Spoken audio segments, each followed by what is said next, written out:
what is the position of the developing countries, because that is of curiosity to the world today, especially because, of course, some countries are completely with the US position, that is Singapore, Japan, and Kenya, whereas others, many of them voted with the UN resolution, like the ASEAN countries, but it's very clear, I've been reading their press, most of the countries in Asia Pacific are not taking sides and being quite neutral. 40 countries abstained or voted against the UN resolution. These included all the BRICS, that is Brazil, India, China, South Africa. 28 countries in Africa abstained and 10 didn't show up. 18 abstained and 10 didn't show up.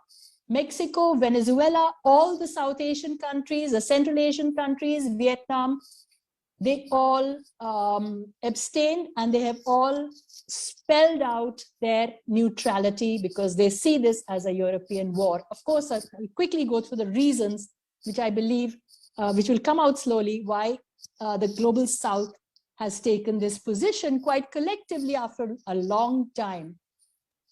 One, of course, their national interest, which is trade and investments and defense and hydrocarbon imports from Russia, which are very strong, especially for some countries like India, Vietnam, Malaysia, Indonesia, and others. Second, they do not see Russia as a threat like the Europeans do. They were not colonized by the Soviets or Russia, and they recall their role in the decolonization movement. They see a continuity of post-colonial policies of racism in Western action. They recognize the Soviet role in the anti-fascist Second World War. Also, they recognize the Soviet-Russian kind of unconditional development assistance, the assistance that Russia has given during NATO interventions in a lot of the Global South and in the bombing in scores of developing countries.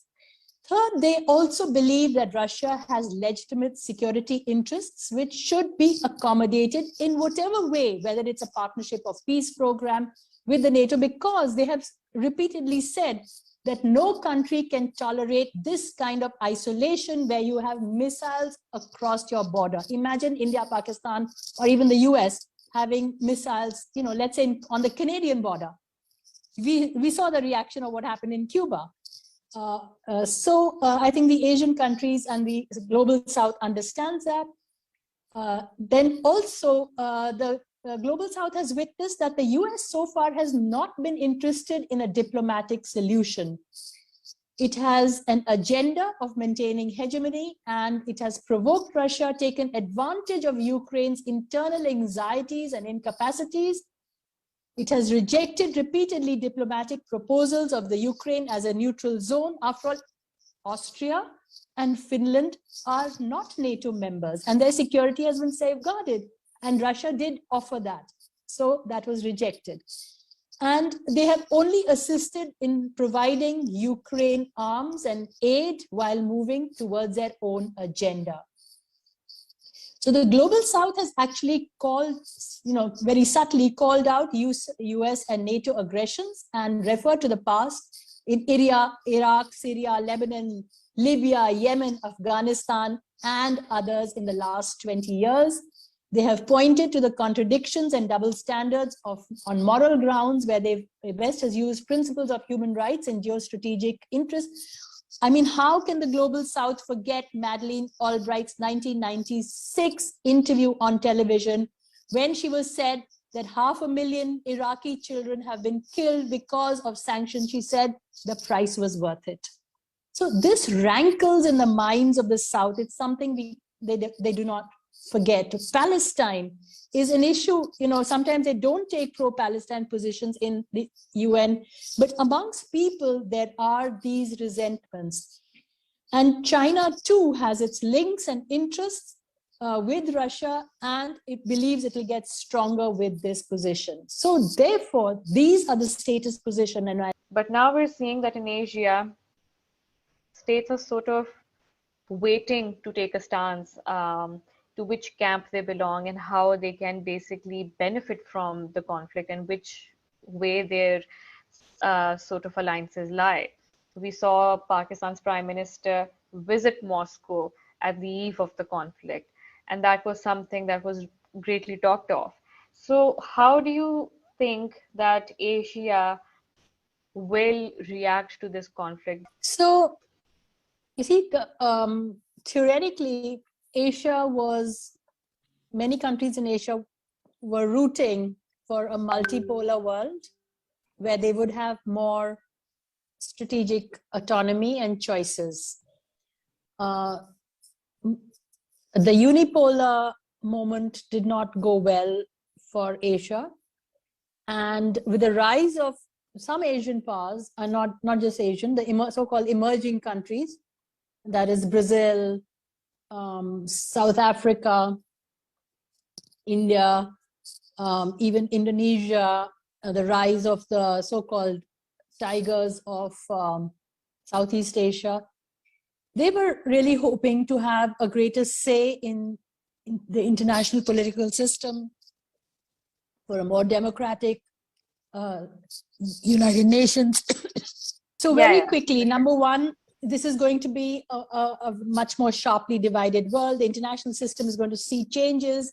The multipolarity would be there. It would be very unstable. It will be like the pre-First World War situation, where there are a number of powers, where the normative part, after all, the Second World War was an anti-fascist war. It was a war about principles, but no longer. It's not going to be like that. That's one. Secondly, there is a fear amongst a lot of the global South, especially in Asia, about the unbridled rise of China. And if Russia is weakened, the kind of strategic space that a lot of countries had between Russia and China would also decrease. And China in the South China Seas and their violation of various international laws around that is a worry, and they're definitely on a trajectory. And you can see how they position themselves in this particular conflict, very much like a slippery eel. Sometimes, in the Chinese media, they not even call this a war; they call it the Ukraine situation. So, on the one hand, they are appeasing Putin. On the other hand, they would draw them into their economic ambit and try and make them into a bit of a client state. Then, of course, there is the issue of rising oil prices, food prices, which are crippling for the Asian countries and the African countries. It's the decline of Russian aid and development programs in Asia and Africa will be very hard for the least developed countries, which rely quite a lot on that. That aid is quite a lot, and it's unconditional.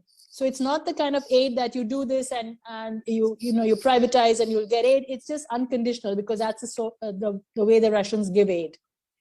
Then the use of force.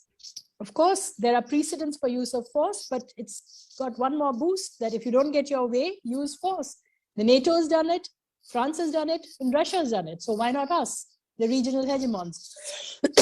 So a less norm-based, unstable world, so a bigger role for the peace movements. Thanks.